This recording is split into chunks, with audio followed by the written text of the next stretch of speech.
오늘은 마태복음 4장 5절부터 11절까지의 말씀을 함께 나누어 보도록 하겠습니다. 마태복음 4장 5절부터 11절까지의 말씀 제가 봉독해 드리겠습니다. 이에 마귀가 예수를 거룩한 성으로 데려다가 성전 꼭대기에 세우고 이르되 네가 만일 하나님의 아들이여든 뛰어내리라. 기록되었으되 그가 너를 위하여 그의 사자들을 명하시리니 그들이 손으로 너를 받들어 발이 돌에 부딪히지 않게 하리로다 하였느니라. 예수께서 이르시되 또 기록되었으되 주 너희의 하나님을 시험하지 말라 하였느니라 하시니 마귀가 또 그를 데리고 지극히 높은 산으로 가서 천하만국과 그 영광을 보여 이르되 만일 내게 엎드려 경배하면 이 모든 것을 네게 주리라. 이에 예수께서 말씀하시되 사탄아 물러가라. 기록되었으되 주 너의 하나님께 경배하고 다만 그를 섬기라 하였느니라. 이에 마귀는 예수를 떠나고 천사들이 나와서 수종되니라. 아멘. 오늘 본문은 그리스도께서 사탄에게 받으신 두 번째 시험과 세 번째 시험에 관한 기록입니다. 그리스도께서 마귀에게 받으신 두 번째 시험은 성전 꼭대기에서 뛰어내리라는 것이었습니다. 이 기록에서도 우리는 사탄이 왜 이런 시험을 했던 것일까 하는 궁금증을 갖게 됩니다. 그건 역시도 첫 번째 시험과 마찬가지로 주님의 답변 속에 나타나 있습니다. 그리스도께서는 사탄에게 주 너의 하나님을 시험하지 말라는 말씀을 방패로 사용하셨습니다. 이 말씀에서 드러나는 사탄의 계략은 그리스도로 하여금 부당하게 스스로를 높여서 하나님을 대적하여 일어나도록 유인하고자 함이었습니다. 사탄은 첫 번째 시험에서도 양식을 비롯해서 목숨을 부지하는 데에 필요한 것들이 부족한 상태를 이용하여 그리스도를 절망으로 몰아가고자 했습니다.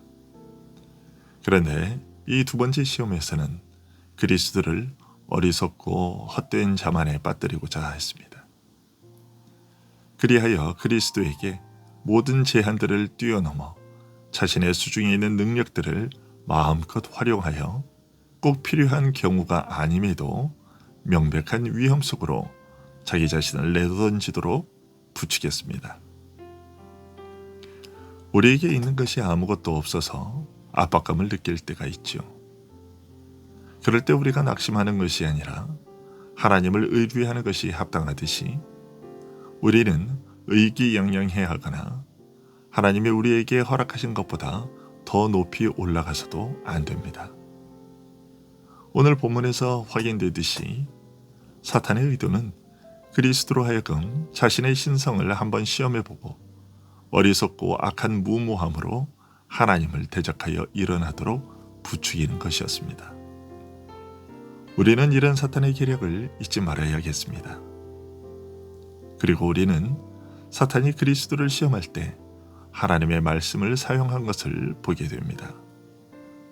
하지만 사탄이 하나님의 말씀을 사용한 목적은 그리스도를 죽음에 이르게 하고 그리스도가 먹는 떡이 독이 되게 하기 위해서였습니다. 우리는 사탄의 이런 악의를 볼 수 있어야 합니다.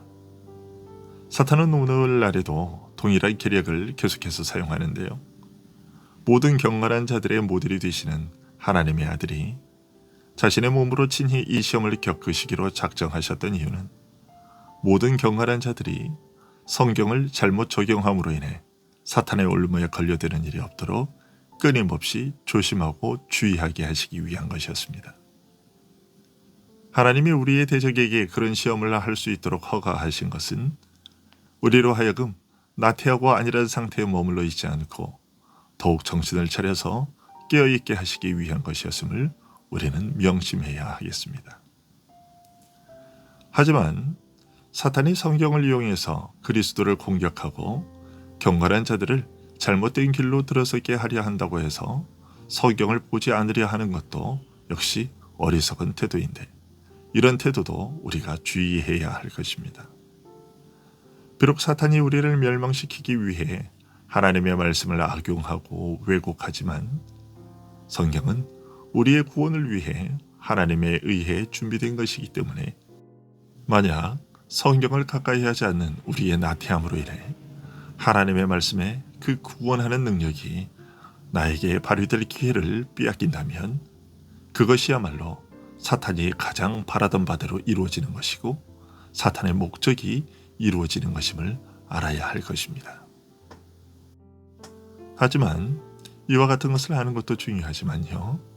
오늘 본문에서 우리가 더 관심을 기울이고 살펴보아야 할 것은 사탄이 성경을 악의적으로 왜곡할 때 그리스도께서는 어떻게 대처하셨는가 하는 것입니다. 그리스도께서 행하신 대처는 성경을 제대로 인용하셔서 사탄의 악한 중상모략을 담대하게 반박하시고 물리치셨다는 것입니다. 우리는 이것을 우리의 대처 방법으로 삼아야 할 것입니다.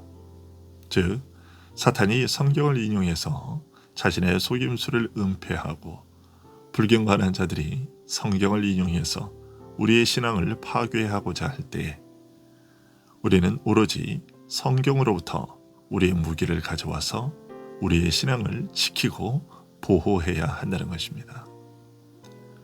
사탄이 인용한 시편 91편 11절에 그가 너를 위하여 그의 천사들을 명령하사 내 모든 길에서 너를 지키게 하시리라는 약속은 모든 믿는 자들에게 적용이 되지만 특히 온 교회의 머리 되시고 천사들을 다스리시는 권세를 소유하고 계시며 천사들에게 우리를 보호하는 일을 맡기신 그리스도에게 적용이 됩니다. 따라서 사탄이 이 구절로부터 하나님의 천사들을 그리스도에게 붙이셔서 그의 시중을 들고 그를 보호하며 그들의 손으로 그를 받들게 하셨다는 해석을 이끌어낸 것 자체는 틀린 것이 아닙니다. 하지만 하나님의 자녀들이 그들 자신에게 정해진 한계들을 벗어나지 않고 그 안에 머물면서 그들의 길로 행할 때에만 천사들에 의한 보호가 약속된 것입니다. 그럼에도 불구하고 하나님의 자녀들이 아무렇게나 행해도 언제든지 천사들의 보호를 받게 될 것이라고 사탄이 말한 것은 오류이자 속임수입니다. 내 모든 길에서 라고 되어 있다고 해서 그것을 문자 그대로 받아들여 심지어 사탄이 제멋대로 행하는 어처구니 없고 잘못된 길들조차도 포함된다고 생각하는 것은 잘못 판단하는 것입니다. 여기에서의 모든 길이 의미하는 것은 하나님께서 우리에게 가라고 명령하신 길을 말합니다. 우리가 그 길을 따라 행할 때 하나님은 천사들을 우리의 보호자가 되게 해주실 것이라고 하신 것입니다. 그런데 사탄은 그리스도를 부추겨 불필요한 위험 속으로 뛰어들게 할 목적으로 마치 하나님이 네가 하나님의 뜻을 어기고 죽음에 직면한다고 해도 천사들이 너의 생명을 지켜주실 것이다 라고 말씀하셨다는 듯이 앞의 내용은 다 잘라버리고 단지 천사들이 보호해 줄 것이라는 말씀만을 내세운 것입니다. 하지만 이에 대한 그리스도의 대답은 아주 적절했습니다. 우리 믿는 자들이 겸손히 하나님의 인도하심에 순복하는 것 외에 우리가 앞에 나온 구절 속에서 약속된 천사들의 도움을 기대할 권리를 가질 수 있는 다른 방법은 없다는 것입니다. 왜냐하면 우리는 하나님의 명령들을 순종함 없이는 하나님의 약속들을 의지하거나 기대할 수 없기 때문입니다. 광야의 이스라엘이 하나님을 시험했던 것처럼 하나님은 여러 가지 방식으로 시험을 당하시지만 이 구절에서 시험한다는 말은 하나님이 우리의 수중에 쥐어주신 여러 은혜의 방편들을 무시하고 소홀히 하는 것을 뜻합니다.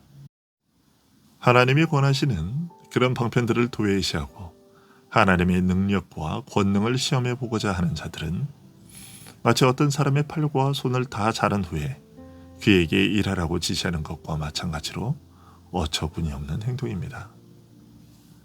요컨대 꼭 필요한 경우가 아닌데도 하나님의 능력을 불필요하게 시험해 보고자 하는 자는 누구나 하나님의 약속들을 부당하게 시험하는 자이고 그것이 곧 하나님을 시험하는 것임을 알아야 합니다.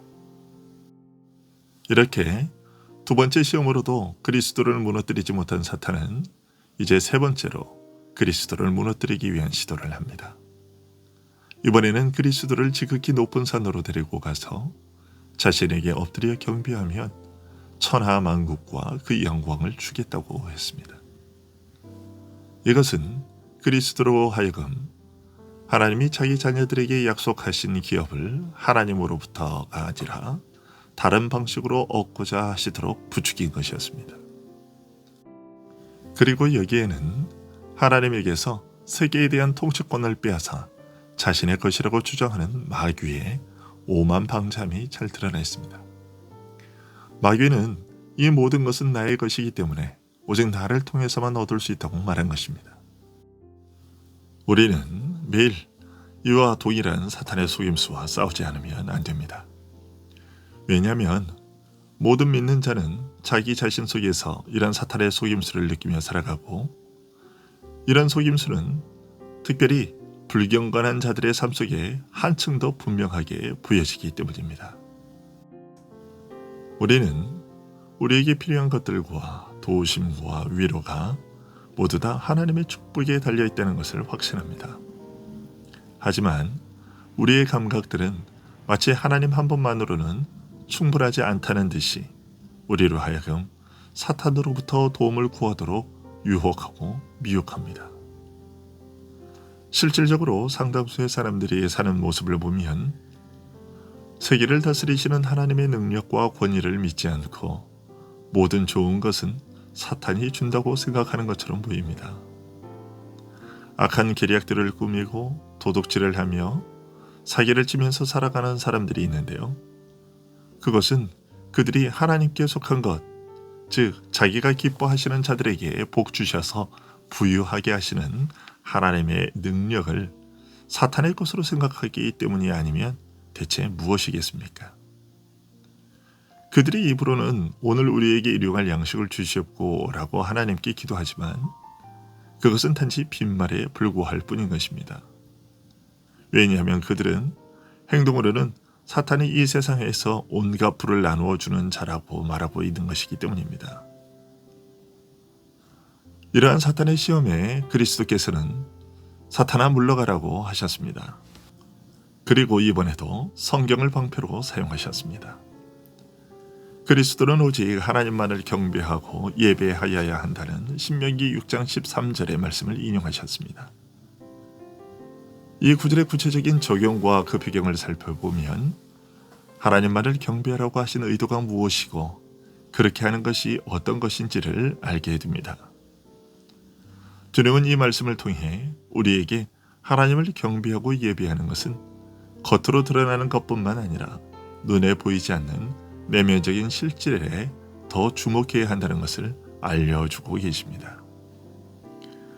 성경은 우리에게 오직 하나님만 경배하라고 명령하고 있기 때문에 우리는 왜? 라는 질문을 던지지 않을 수 없는데요.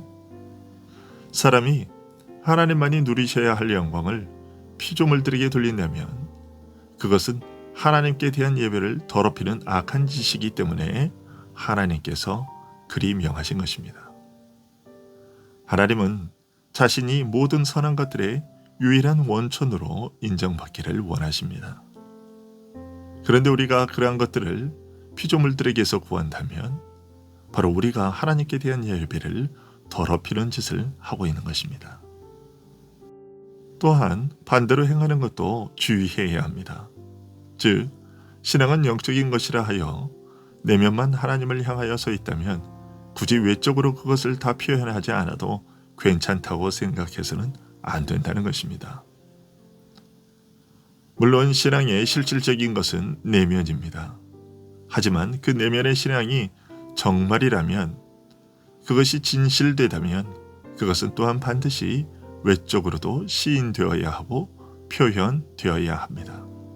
또한 그렇게 될 수밖에 없습니다. 그렇게 우리는 몸과 마음 모두로 오직 하나님께만 영광을 드리는 참다운 예배를 드려야 할 것입니다. 이것이 그리스도께서 세 번째 시험을 통해 우리에게 가르쳐 주시는 경건한 자들의 예배의 자세이며 삶의 태도입니다. 오늘도 그리스도께서 알려주신 이 내용을 기억하고 하나님께만 영광 돌리는 삶을 사는 우리들이 되기를 소원합니다. 기도하겠습니다.